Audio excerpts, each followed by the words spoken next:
उसका कारण ये है कि जो मैं ये काम कर रहा हूँ इसके लिए मैंने कुछ लिया नहीं है। और जब पुलिसिंग कर रहा था तो मोटी रकम तनख्वाह कर दिया, आपके लिए एक बड़ा ऑफिस दे दिया। वो सरकार आपको देती है तब आप करते हैं। यहाँ कुछ नहीं मिलता है। और फिर भी प्रयास करके एसपी लोगों से बात करता रहता था, तो उन्हीं से प्रश्न कर कर के सलूशन निकलवाता था कि ये क्राइम का सलूशन कैसे। जो भी व्यवस्था हमने कराई थी सिक्योरिटी की, हर इवेंट में एक सिक्योरिटी की व्यवस्था होती है, वो मॉडल मेरे माइंड में बहुत क्लियरली चल रहा था। हम देख पा रहे थे कि कहाँ क्या। सर पढ़ाते नहीं हैं सर, हम लोग को सिखाते हैं खुद से। जैसे कोई क्वेश्चन रहेगा वो बोर्ड पे क्वेश्चन को अगर आप इतना आपके दिमाग में है, पोटेंशियल रहता है कि आप उस क्वेश्चन को खुद से भी कर सकते हैं बिना किसी के हेल्प के, तो सर वही चीज़ करते हैं। अभी हमारी मौजूदगी पटना में है और हमारे पीछे आप देख सकते हैं कि बच्चे बैठे हुए हैं और पढ़ाई कर रहे हैं। यह एक कोचिंग संस्था है। ये कोई आम कोचिंग संस्था नहीं है, बल्कि अभयानंद सुपर 30 है, जहां पे 30 बच्चों को सेलेक्ट करके एग्ज़ाम की प्रक्रिया से गुजारने के बाद से, यानी कि तराशने के बाद से यहाँ पे लाया जाता है। और वहाँ पे जो शिक्षक हैं वो कोई आम शिक्षक नहीं है, बल्कि 2011 से लेकर 2014 तक बिहार के डीजीपी का पदभार संभाल चुके हैं और अभी इन बच्चों को इंजीनियर और डॉक्टर बनाने में लगे हुए हैं। आमतौर पे देखा जाता है कि जो रिटायरमेंट होते हैं इतने बड़े ओहदे से, तो वो या तो राजनीति में चले जाते हैं या किसी न किसी सामाजिक काम में लग जाते हैं। लेकिन सर ये बीड़ा उठाए हैं कि मैं बिहार को अच्छे इंजीनियर और अच्छे डॉक्टर देने का काम करूँगा। नमस्कार सर। नमस्कार। कैसे हैं सर? ठीक हूँ। कैसा लग रहा है डीजीपी से एक शिक्षक के रूप में, कैसा महसूस हो रहा है? इसी में आनंद आ रहा है। इसी में आनंद आ रहा है। उसका कारण ये है कि जो मैं ये काम कर रहा हूँ इसके लिए मैंने कुछ लिया नहीं है। और जब पुलिसिंग कर रहा था तो मोटी रकम तनख्वाह में मिली थी और व्यवस्था भी सरकार ने बहुत की थी। आपको 2-4 गाड़ियाँ दे दी, व्यक्ति दे दिए, सिक्योरिटी दे दिया, व्यवस्था कर दी, आपके लिए एक बड़ा ऑफिस दे दिया।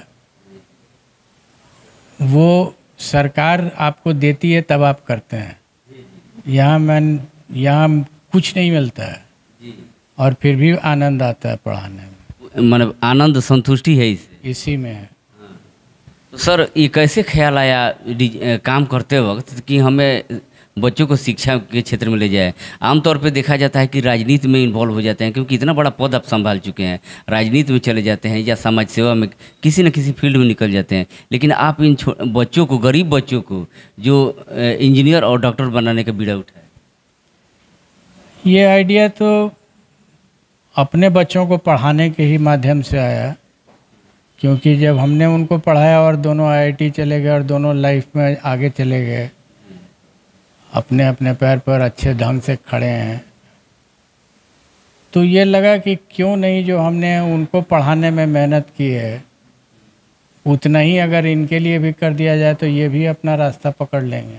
कहीं ना कहीं जब डीजीपी थे, एक शिक्षक का मन आपके अंदर छुपा हुआ था जो बार बार बाहर निकल रहा था, वो निकालने का एक मौका मिल गया। ये सही है, ये सही है। मतलब शिक्षक का एक जो अधूरा होता है ना कि डीजीपी आप बन गए भले ही, लेकिन एक मन में अंदर हो गया जो मैं अब बच्चों को कुछ बना पाऊँ बेहतर। उसके पहले मैं शिक्षक था नहीं, बीएससी पास किया और सीधे यूपीएससी से निकल गया आगे। लेकिन शिक्षक का जो भाव होता है वो पुलिस में भी था, क्योंकि मैं जब प्रयास करके एसपी लोगों से बात करता रहता था तो उन्हीं से प्रश्न कर कर के सलूशन निकलवाता था कि ये क्राइम का सलूशन कैसे निकलेगा। तो वो शिक्षक का ही भाव अंदर से निकलता रहता था, जो रिटायरमेंट के बाद पहले से भी चल रहा था अंदर से, लेकिन रिटायरमेंट के बाद बहुत फुल टाइम मिल गया तो फुल टाइम कर रहे हैं। एक सबसे बड़ा चैलेंजिंग का समय आया था हमारे देखने के हिसाब से कि 2014 तक रहे। 2014 में प्रधानमंत्री मोदी जी आए हुए थे, गांधी मैदान में एक बहुत बड़ी रैली थी, उसी समय सीरियल बम ब्लास्ट हुए थे। उस सिचुएशन को के समय क्या किस प्रकार हैंडल किए, क्या मन में चल रहा था? जो भी व्यवस्था हमने कराई थी सिक्योरिटी की, हर इवेंट में एक सिक्योरिटी की व्यवस्था होती है, वो मॉडल मेरे माइंड में बहुत क्लियरली चल रहा था। हम देख पा रहे थे कि कहाँ क्या चीज़ है। तो उसमें जो कमी अगर हो गई होगी तो उसका कहाँ पर वो घात करेगा, ये अंदाज मेरे मन में था एज ए टॉप पुलिसमैन जिसने पूरी व्यवस्था कराई थी, और वही मेरे मन में काम कर रहा था। And I was very confident कि इसके आगे घात नहीं हो सकता है। हाँ, तो आप देखिएगा कि घात भी हुआ तो एक पर्टिकुलर लिमिट तक ही था, उसके बाद नहीं हो पाया। उसके बाद से नहीं हो पाया। लॉ एंड ऑर्डर कहीं से भी गड़बड़ नहीं हुआ, वो भी राजधानी पटना में, जहाँ पे इतनी बड़ी तादाद में क्राउड अन्य अन्य बिहार के अलग एरिया से आया। ये जो फिज़िक्स होता है ना, वो वही मन में रह जाता है कि मॉडल क्रिएट करते हैं। एक प्रॉब्लम है, आप मॉडल क्रिएट कीजिए और देखिए कि ये मॉडल फंक्शन कैसे करेगा। सर, तो यहाँ के बारे में बताइए कि जो जिन बच्चों को आप पढ़ाते हैं कि उसके बारे में थोड़ा सा बताइए। आर्थिक रूप से कमज़ोर हैं जी, लेकिन इनको सोचने की शक्ति मैंने कोशिश की है डेवलप करने की। आप उनसे ही बात कर लीजिएगा तो आपको बेहतर जी, समझ। उनसे सर हम बात करेंगे, लेकिन हमारे चैनल के माध्यम से आप क्या कहना चाहिए कि जी जो लाखों बच्चे आपको देख रहे हैं, एक उम्मीद पाले हुए हैं और आपको आइडियल जो मानते हैं, क्या संदेश दीजिए? संदेश ये है कि ज्ञान का अर्जन मत कीजिए, ज्ञान का सृजन अगर कर सकते हैं तो कीजिए। अभिषेक हुआ, मैं बेगूसराय का रहने वाला हूँ। बेगूसराय के रहने वाले हैं? हाँ, अच्छा, कैसे तैयारी की? यहाँ 10th के बाद यहाँ के लोग गए थे स्कूल में फॉर्म लेकर यहाँ का, तो वही अप्लाई किए। उसके बाद एग्ज़ाम हुआ और इंटरव्यू हुआ, क्वालिफाई करके फिर यहाँ पर तो अभी किस चीज़ की आप तैयारी कर? अभी हम जेई का तैयारी कर रहे हैं। यही का तैयारी? हाँ, आईटी जाना है हमको। आईटी जाना है? हाँ। अच्छा, कैसे घर से हैं? घर परिवार में माता पिता क्या? माता पिता किसान हैं, किसान? खेती बाड़ी करते हैं। जी। ये कभी सोचे थे कि सर जैसे व्यक्तित्व जो होंगे आपको पढ़ाएंगे? नहीं, कैसा महसूस हो रहा खुशी हो रही है अंदर से। क्या? है? क्या सर की उम्मीद को पूरा कीजिएगा? हाँ हाँ, कर देंगे। चलिए, तो और कुछ छात्र हैं, उनसे भी हम जानते हैं।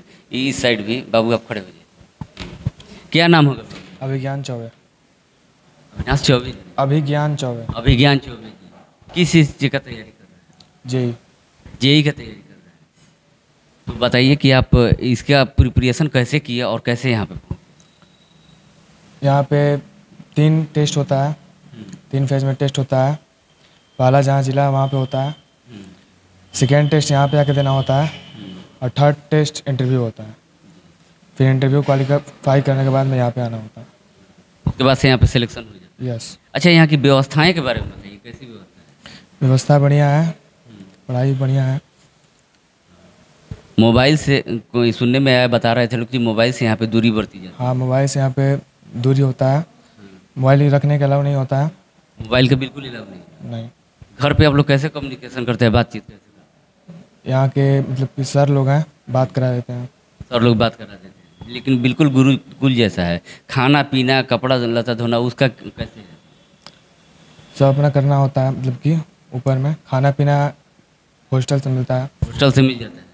अच्छा, इसके लिए कुछ चार्ज भी लगता है? नो, चार्ज नहीं लगता। बिल्कुल चार्ज नहीं लगता? नहीं लगता। एक पैसा भी नहीं? एक पैसा भी होगा बाबू? सिद्धार्थ सिद्धार्थ जी, किस चीज़ की तैयारी कर रहे हैं? जेई का तैयारी कर रहे हैं। क्या बनना है? एक इंजीनियर बना है आईआईटी से पास आउट करके। इंजीनियर बनना है? जी। लगता है कि जिस प्रकार तैयारी कर रहे हैं और सर आपकी तैयारी करवा रहे हैं, संभव हो पाएगा? आराम से हो जाएगा। आपके माता पिता क्या करते हैं? मेरे पापा किसान सलाहकार और मम्मी वही हाउस वाइफ है। हाउस वाइफ है? जी। कभी सोचे थे कि यहाँ पे सिलेक्शन हो पाएगा? मतलब 10th तक तो पढ़ते थे, मेहनत करते थे, तो एक था कि मतलब अगर एग्ज़ाम देंगे तो हो जाएगा। एग्जाम दीजिएगा तो हो जाएगा? जी। तो इसकी स्पेशल कहीं तैयारी की है? नहीं, तैयारी नहीं, बस 10th में जो पढ़ते थे उसी का क्वेश्चन आया, 3 फेज में एग्ज़ाम हुआ, निकाल के बस। अच्छा, सर के बारे में बताइए कुछ। सर का व्यक्तित्व कैसा है? पहली बार जब पढ़ने आए और इतनी बड़ी शख्सियत जब आपको पढ़ाने आए तो कैसा महसूस हुआ? पहले से जानकारी थी कुछ इनके बारे में? नहीं, उतना तो नहीं पता था, लेकिन पता था कि मतलब डीजीपी थे और सुपर 30 चला रहे हैं। और फिर शुरू में तो उतना नहीं पता चलता था, फिर धीरे धीरे करके सीखते गए सर। मतलब एक नहीं होता है कि सोचने का जो शक्ति होता है वो डेवलप कर दिए, और फिर धीरे धीरे करके खुद से भी मेहनत करते गए। और अभी नॉर्मल होता है कि पुलिस को वर्दी में चाहे सिपाही को भी देखता है तो आपके उम्र के बच्चे लगभग डर जाते हैं, होता है। और आपके सामने बिहार के सबसे बड़ी शख्सियत जो डीजीपी रह चुके हैं वो थे, तो डर थोड़ा सा लगा है? शुरू में लगता था, अब नहीं लगता अब थोड़ा नहीं सा। लगता है। सर कैसा पढ़ाते हैं पहले बताइए व्यवहार? मतलब सर पढ़ाना नहीं है सर, है कि सोचना सिखाते हैं कोई भी सवाल में। जैसे एक नहीं होता है कि आप टीचर के सामने दिए क्वेश्चन अब बता दिए, वैसा नहीं होता है। अगर आप उस क्वेश्चन को, अगर आप इतना आपके दिमाग में है, पोटेंशियल रहता है कि आप उस क्वेश्चन को खुद से भी कर सकते हैं बिना किसी के हेल्प के, तो सर वही चीज़ करते हैं। राज निराला, आयुष राज कहाँ से रहने वाले? औरंगाबाद। औरंगाबाद से। हाँ। आपके परिवार की स्थिति क्या है पहले बताइए? माता पिता क्या करते हैं बताइए? पापा मेरे एक टीचर हैं प्राइवेट स्कूल में। टीचर है। हाँ। कैसे तैयारी किए और यहाँ तक का सफर कैसे रहा? तैयारी बस वही पापा बताएं यहाँ के एग्ज़ाम के बारे में, एग्ज़ाम दिए, निकल गया, हो गया, आ गया। अब तैयारी अच्छी चल रही है? हाँ। अच्छा, पहले मोबाइल का आदत था या उसको छोड़ना पड़ा? कितना दिक्कत हुआ छोड़ने में? पहले भी घर पे उतना यूज़ नहीं करते थे। अच्छा, हाँ। आदत नहीं थी?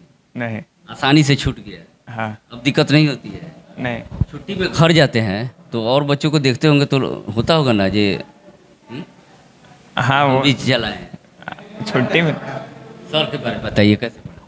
सर पढ़ाते नहीं हैं, सर हम लोग को सिखाते हैं खुद से। जैसे कोई क्वेश्चन रहेगा वो बोर्ड पे हमें ही भेजेंगे और खुद से बस सोचवाएंगे, उसके बाद बताएंगे कि ऐसे बनाइए, और वो खुद से ही बन जाता है बाद में। वो बस राह दिखाते हैं एक तरह से। सिर्फ राह दिखाते हैं, ट्रिक बताते हैं, वो बस आगे ट्रिक नहीं बताते, कुछ बहुत वही तरीका मतलब ट्रिक बताते मतलब सोचने का। हैं। हाँ हाँ हैं? हाँ। अच्छा, मोटिवेट सर करते हैं? मोटिवेट तो सर से कितना मोटिवेट हुए हैं?